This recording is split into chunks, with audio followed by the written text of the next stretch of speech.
হলো, তাব্বাত ইয়াদা আবি লাহাবি ওয়া তাব, ধ্বংস হোক, নিপাত যাক আবু লাহাবের দুই হাত। আবু লাহাব কে ছিল বলেন তো? বিশ্বনবীর চাচা।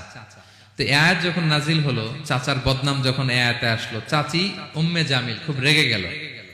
সে যখন নমুসলিমদের কাছে শুনতে আরম্ভ করলো, কি আমার স্বামীর ব্যাপারে কটূক্তি, আজকে মোহাম্মদের খবর আছে, আতাইনা ওয়া আবাইনা ওয়া আমরাহু কালাইনা, আজকে মোহাম্মদের একদিন আর আমার একদিন, একটা স্পরস্পর করে ছাড়বো। রেগে মেগে, খুব জাদ্রের মহিলা ছিলেন, আসতেছে।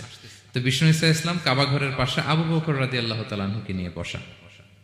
তো আবু বকর রাদিয়াল্লাহু তাআলা আনহু এই দৃশ্য দেখে বললেন, ইয়া রাসূলুল্লাহ, আপনি এখান থেকে চলে যান, উম্মে জামিল এসে আক্রমণ করবে আপনার উপর। আল্লাহ রাসূল বললেন, আবু বকর তুমি ভয় পেও না, আমি জাস্ট একটু কোরআন তেলাওয়াত করব, এরপরে কি হয় দেখো।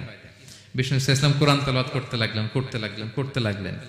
আর রেগে মেগে আগুন হয়ে উম্মে জামিল আসছে, এসে আবু বকরকে বলতেছে, এই আবু বকর, তোমার বন্ধু মুহাম্মদ কোথায় বলো। পাশেই কিন্তু বিশ্বনবী বসা, কিন্তু সে চোখে দেখে না। সুবহানাল্লাহি ওয়া বিহামদিহি, জাআলনা বাইনাকা ওয়া বাইনাল্লাযিনা লা ইউমিনুনা বিল আখিরাতি হিজাবাম মাসতুরা। নবী, আপনি যখন কোরআন পড়েন, কাফেরদের আর আপনার মাঝে আমি কি এঁটে দেই?